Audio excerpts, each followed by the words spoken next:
Bismillahirrahmanirrahim.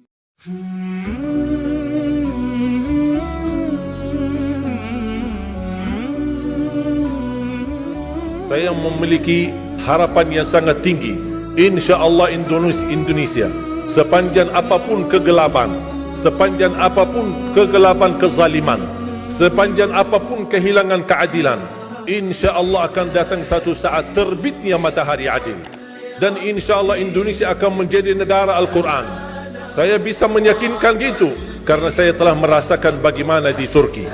Turki negara sekuler yang ratusan tahun serangi Islam, ratusan tahun menabaikan Islam.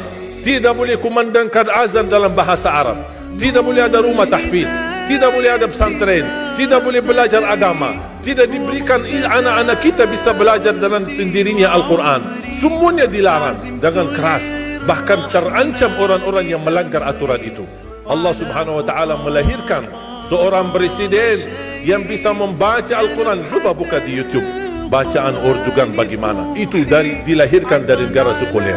Saya bisa meyakinkan InsyaAllah 1 juta menghafal Al-Quran. Dan bapa ibu mudah-mudahan masih punya umur akan mendengar pengumuman besar.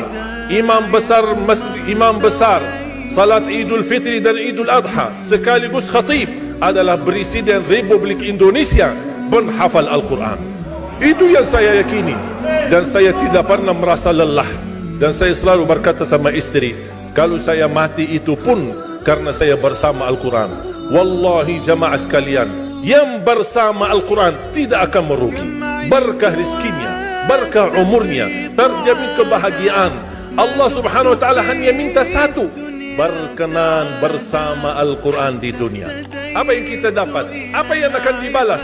Akan Al-Quran temani kita di dunia, akan temani kita saat sakratul maut, akan temani kita di kuburan membela kita, akan menemani kita saat kita dibangkit oleh Allah, akan menemani kita saat hisab, akan menemani kita saat berjalan di atas sirat yang sangat tipis dan panjang, bahkan tajam jalanannya. Begitu sampai ke surga, apakah Al-Quran melepas? Tidak akan melepas.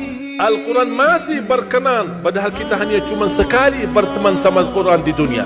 Dia begitu luar biasa panjangnya bertemanan sama kita sampai ke surga, bahkan akan temani kita masuk surga. Sebagaimana bersabda Rasulullah SAW, yuqalu liqari'il Quran, ahlul Quran di dunia yang kesibukannya baca, kesibukannya hafal, tidak membuangkan waktu sia-sia, selalu bersama Al-Quran. Allah suruh dia, bacalah dalam surgamu, naik derajatmu. Baca, naik lagi, tambah lagi baca, naik lagi, sampai di posisi mana pun anda berhenti baca, disitulah posisimu di dalam surga. Bagaimana kata Siti Aisyah di riwayat Imam Muslim, jumlah tingkatan dalam surga Allah sesuai jumlah ayat Al-Quran.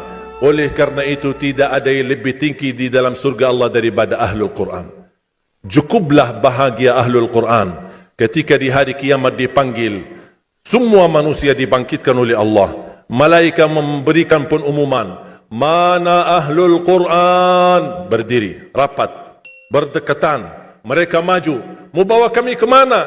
Kalian terpilih menjadi orang yang terdekat sama Allah. Karena Ahlul Quran adalah keluarga Allah Subhanahu wa ta'ala. Bukan hanya kita sendiri yang mendapatkan anugerahnya dan manfaatnya. Semua keluarga kita, termasuk orang tua kita dan orang yang ada di sekitar kita. Makanya jemaah sekalian, kalau anda gagal penghafal Al-Quran, anakmu pun gagal penghafal Al-Quran, jangan sisakan walaupun saham menjadi saksi baik di hadapan Allah. Ya Allah, saya belum hafal, anakku gagal penghafal Quran, tapi insya-Allah hartaku, usahaku, pikiranku, tenagaku bisa terus memperjuangkan Al-Quran. Apa saja, ya Allah, insya-Allah menjadi saksi baik. Dan nanti di hari kiamat, insya-Allah kita bersama Ahlul Quran mendapatkan syafaatnya Al-Quran di hari kiamat. Kita sangat membutuhkan ayat-ayat yang dikumandangkan ketika meninggal dunia. InsyaAllah setiap satu huruf akan disalurkan 10 kebaikan.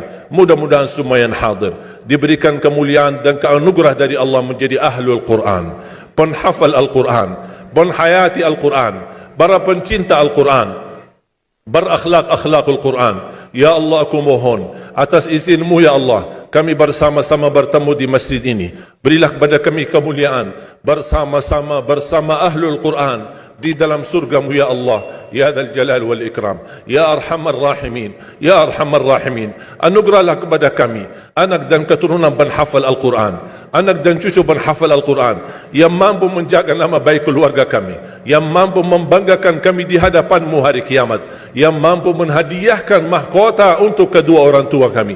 Birahmatika ya Arhamar Rahimin. Ya Allah, maafkan kalau kami tidak berhasil menjadi penghafal Al-Quran.